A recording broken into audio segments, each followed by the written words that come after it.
Akhirnya Honda memberikan teknologi canggihnya yaitu e-HEV ke salah satu mobil yang paling rame di jalanan di Indonesia. Kalian penasaran dengan mobilnya? Mari kita bahas.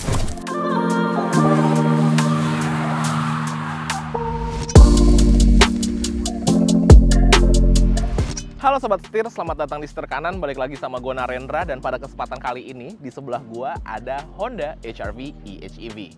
Nah, Setir Kanan itu udah sempet melakukan first impression review mengenai mobil ini. Kita juga udah diundang oleh Honda, terima kasih Honda. Kita diajak ke Anyer buat cobain langsung bagaimana rasa berkendara dari mobil ini. Namun saat itu kan memang kita ganti-gantian ya sama teman-teman media lainnya gitu. Nah makanya kita dapat lagi, kita akan bahas lebih dalam lagi mengenai teknologi hybridnya di video kali ini.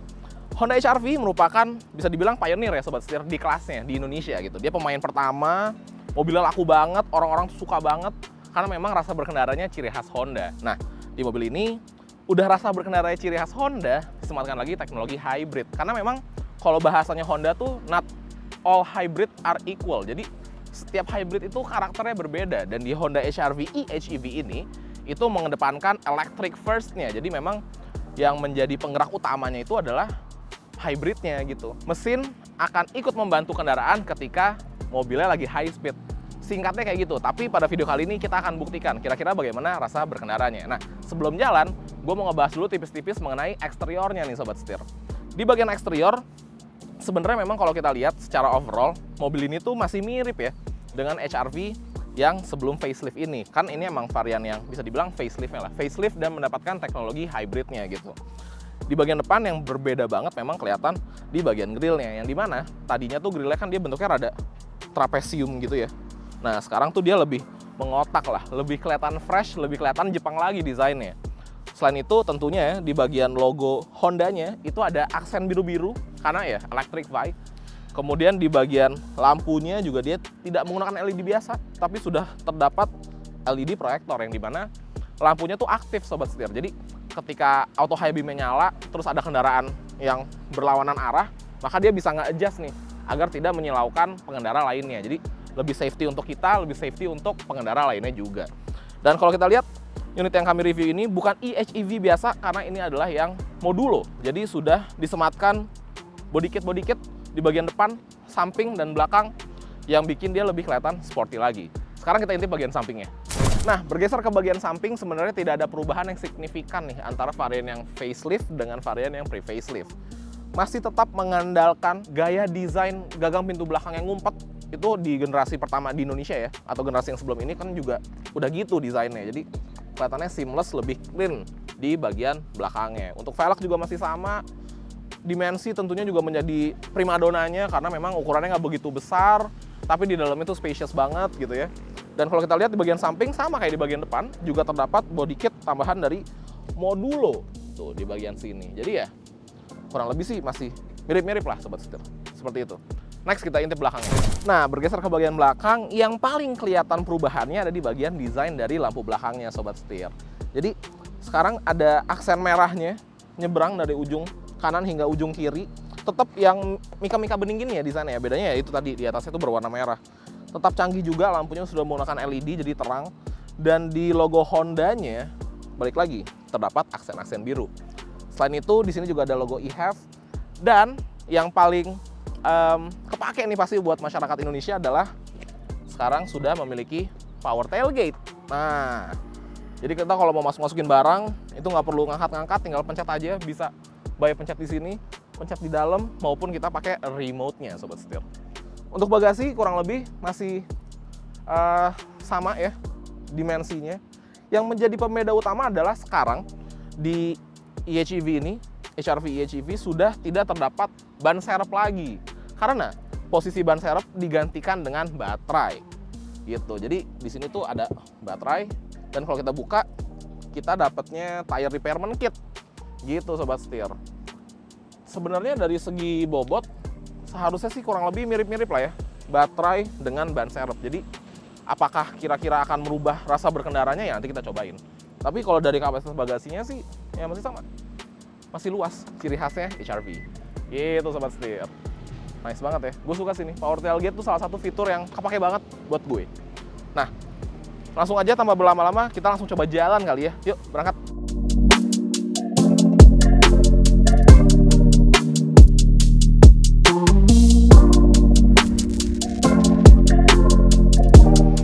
Setir kanan dengan 50 outlet mobil bekas. Jaringannya luas. Setir kanan. Ya, langsung aja kita cobain bawa Sobat Setir. Nah, karena gue udah bawa yang RS ketika menuju Anyar waktu itu ya bareng sama Honda, jadi sebenarnya udah kebayang lah rasa berkendaranya. Kurang lebih memang rasa berkendaranya itu masih mirip karakternya dengan Honda HR-V yang pre-facelift, yang non-hybrid. Tapi sebelum ke sana, gue mau bahas tipis mengenai interiornya nih.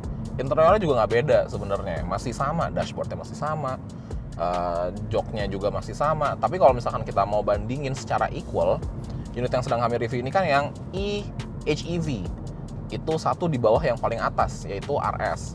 Nah, kalau di varian pre-faceliftnya, berarti dia itu sama dengan SE, yang dimana yang menjadi pembeda utama adalah kalau di SE itu mendapatkan si panoramic sunroof yang di atas, sedangkan di sini tuh nggak dapat panoramic sunroof. Dan juga warna ininya, plafonnya juga berbeda Sobat Setir. Kalau di sini dia warnanya krem gitu ya, sedangkan yang di SE itu warnanya hitam, jadi berasanya lebih sporty gitulah. Itu satu pembedanya. Yang kedua, dari desain head unitnya juga beda. Kalau ini dia kelihatannya lebih tipis, lebih besar juga ukurannya dibandingkan dengan pendahulunya gitu. Dan yang menjadi pembeda lainnya itu adalah di wireless charger. Di sini sekarang ada wireless charger, dan memang desain central console ini juga berbeda ya. Kalau dulu kan dia rada kayak nutup gitu, sedangkan ini dia lebih kebuka lah. Dan yang terakhir yang menjadi pembeda paling kelihatan adalah di instrumen clusternya. Kalau dulu instrumen clusternya itu full analog, baik untuk speedometer maupun RPM-nya, sekarang itu dia kombinasi nih antara digital dengan analog. Speedometernya tetap analog, tapi selebihnya dia udah digital, yang dimana menampilkan berbagai macam informasi kayak power flow, sisa baterai kita, terus kita bisa ganti kayak range and fuel, speed and time, dan settingan-settingan lainnya. Ya memang sih, karena kan kalau di kendaraan hybrid ini kita lebih bisa memantau tentang kelistrikannya gitu ya, dan ya itu dia fungsinya dari instrumen cluster yang sudah digitalize ini. Seperti itu. Nah, dari segi posisi duduk dengan yang RS, gue ngerasa sedikit berbeda nih. Jadi di yang eHEV ini itu dia bisa lebih rendah settingan duduknya. Gue pribadi, gue suka berkendara dengan settingan jok yang rendah gitu. Asumsi gue adalah di RS eHEV itu kenapa nggak bisa serendah ini, karena memang dia kan elektrik joknya. Jadi ada modul joknya gitu di bawah. Sedangkan ini kan enggak, jadi dia bisa lebih rendah. Gitu sih. Untuk bahan joknya juga ini masih sama kayak SE. Dia penggabungan antara kulit dan fabric, yang dimana di bagian fabricnya atau di bagian tengahnya itu empuk banget. Jadi jauh lebih nyaman, juga berkontribusi untuk kenyamanan berkendara kita, seperti itu. Secara steering masih sama, masih tilt and telescopic juga, jadi masih sama. Kemudian untuk ya kayak blind spot, bentuk kaca dan segala macam semua juga masih sama, jadi itu nggak ada bedanya gitu. Nah, berlanjut lagi ke bagian kekedapan kabin, ini juga masih sama. Bagi gua, Honda HR-V ini memang punya satu kelemahan kecil, yaitu road noise yang masuk banget ke dalam suaranya. Sebenarnya nggak masuk banget sih, ya masuk aja. Jadi kalau kita lagi cruising kayak gini tuh kedengeran suara aspal, terutama ketika kita lagi cruisingnya di jalanan tol yang cor-coran kayak gitu. Nah itu lumayan bocor tuh masuk. Kalau dulu itu masih ketimpa suara mesinnya, karena sekarang kalau kita lagi cruising dengan kecepatan rendah kita pakai mode listrik, jadi lebih silent kan. Nah jadi sedikit lebih kedengeran lagi gitu. Tapi ya balik lagi, dan selalu gue ingatkan bahwa hal-hal kayak gini sebenarnya minor banget. As long kita nyetir sambil dengerin lagu, maupun kita ada budget lebih dikit, kita mau upgrade untuk peredaman, ya udah selesai permasalahannya. Nah, kemudian masih juga didukung dengan teknologi canggih, yaitu lane watch. Hampir rata sekarang ya, semua Honda tuh punya lane watch. Kalau kita ngesen kiri dia otomatis nyala, atau kita mau aktifin tinggal kita pencet aja di bagian batang untuk nyalain lampu dan sen di sini, tinggal dipencet aja di ujungnya, maka lane watch-nya bisa nyala, ngasih kita perspektif blind spot belakang kiri gitu. Dan ya itu sangat ngebantu sih, kurang lebih ya seperti itu Sobat Setir. Dan kalau kita mau ngebahas masalah karakter bantingan, nah bantingan ini memang ada perubahannya sedikit. Kalau gue ngerasanya lebih empuk.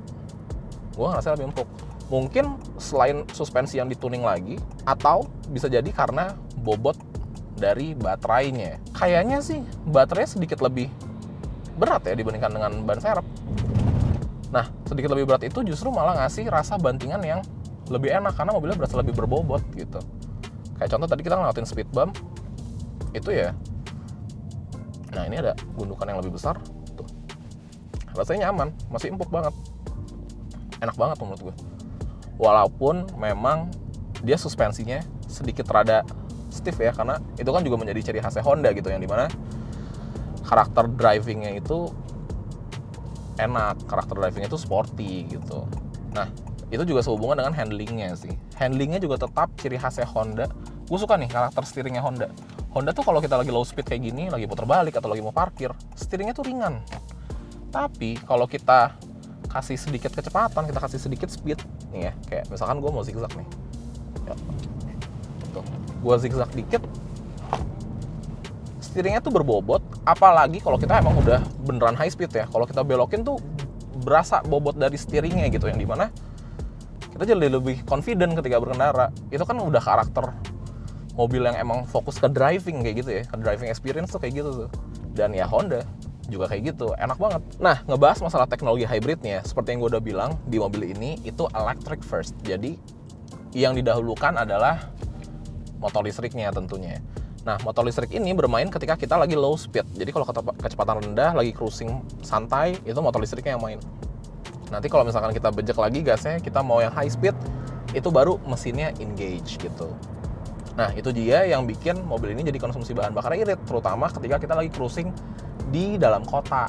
Kalau lagi stop and go, lagi macet-macetan di Sudirman gitu ya, jalan-jalan nanggung kayak gitu, itu pasti elektriknya yang main semua. Gitu Sobat Setir. Nah, makanya mobil ini sekarang tarikannya berasa beda nih kalau kita bandingkan dengan varian yang HR-V SE zaman dulu yang pre-facelift. Ini sih lebih narik tuh kalau kita bejek, karena memang mesin itu menggerakkan mobil juga motor listriknya. Nah, hal-hal kayak gini tuh bikin dia nikmat banget ketika kita berkendara. Misalkan kita lagi keluar kota ya, kita lagi di tol, kita mau nyalip misalkan, atau mungkin kayak gue kemarin di Anyer, itu melewati jalanan yang nanjak-nanjak, yang berliuk-liuk ya, jalanan di daerah gitu ya. Wah, itu sih baru HR-V e-HEV ini menunjukkan taringnya gitu. Ya memang itu salah satu kelebihan dari kendaraan hybrid. Nah, karena tadi gue bilang dia ada motor listrik dan ada mesin, maka output tenaganya juga ada dua nih. Dia output tenaganya jadi ada dua nih Sobat Setir. Untuk yang mesin itu menghasilkan tenaga di 106 PS dengan torsi di 127 Nm. Sedangkan untuk motor listriknya itu menghasilkan tenaga sebesar 131 PS dengan torsi di 253 Nm. Makanya gue bilang tarikannya itu ngacir banget. Karena memang dibantu oleh motor listriknya juga. Kita bajak lagi kali ya. Oke. Ini beda sih kalau kita bandingkan dengan HR-V SE yang di pre-facelift. Dan jangan lupa dia punya driving mode. Nah, tadi kita pakai normal, sekarang kita ganti sport. Oke, ini sih lebih berasa responsif ya untuk gasnya. Nah, seperti biasa kita selalu mencoba nih, bener nggak? Kira-kira dapat berapa nih 0 ke 100-nya? So, langsung aja kita buktiin. Nah, langsung aja kita coba. Yang pertama kali mau gue lakukan adalah gue matiin AC deh. Oke, AC udah mati. Terus driving mode kita rubah ke sport. Nah, udah tinggal bejek aja nih. Udah siap semua? Kita coba. 3, 2, 1. Ya, berasa beda. Beda nih kalau dibandingin sama HR-V SE. Tuh. Oke. Kira-kira berapa nih angkanya? Kita lihat ya. Oke, jadi tadi kita udah tes akselerasi 0 ke 100. Kita ngetes di dalam mobil ada 2 orang, AC kita matiin, mode kita ganti sport, traction tetap nyala, dapat 11 detik. Nah, 11 detik ini sebenarnya udah lebih dari cukup ya. Karena kan memang fungsi mobil ini bukan untuk kenceng-kencengan, tapi lebih untuk kayak commuting dengan keluarga, mobil yang spacious, mobil yang nyaman, mobil yang bisa dipakai keluar kota, mobil yang nggak worry ketika kita ngelewatin banjir maupun jalanan hancur karena mobilnya tinggi gitu.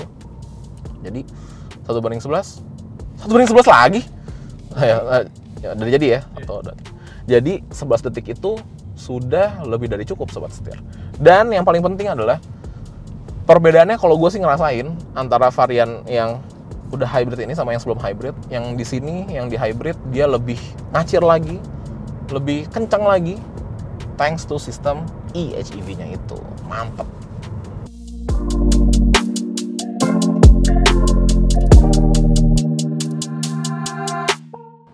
Oke sobat setir.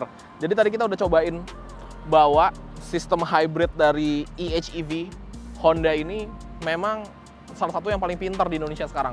Dan salah satu yang paling cocok untuk kita gunakan sehari-hari maupun kita pakai keluar kota. Karena di low speed dia electric first, sedangkan di high speed mesinnya baru masuk. Nah, keadaan realnya memang kalau kita di dalam kota kan pasti stop and go, jalan-jalan pelan kayak gitu, jalan-jalan nanggung lah ya speednya. Ya memang dengan sistem eHEV yang ada di HR-V ini tentunya kita jadi lebih hemat untuk konsumsi bahan bakarnya. Selain itu memang dengan karakternya Honda, rasa berkendaranya yang sporty, yang enak, dan dipadukan dengan interior yang nyaman, menurut gue ini salah satu yang terbaik di kelasnya sobat setir. Dan ngebahas masalah harganya untuk HR-V eHEV ini itu dibanderol dengan harga 449 juta dengan pilihan warna yang berbagai macam, dan yang menjadi jagoannya tetap warna kesukaan gue, sen kaki yang kayak gini. Nice banget. Oke, kalau gitu sekian video kali ini. Jangan lupa untuk klik like, komen, dan subscribe, serta follow TikTok dan Instagram kami di @setirkanan_official. Gue Narendra, sampai ketemu lagi di video selanjutnya. Salam setir kanan. Udah nge-clap kan? Iya. Oke, udah ya, gue udah mulai ya. Samping sebenarnya tidak ada perubahan yang, ya HP gue notif.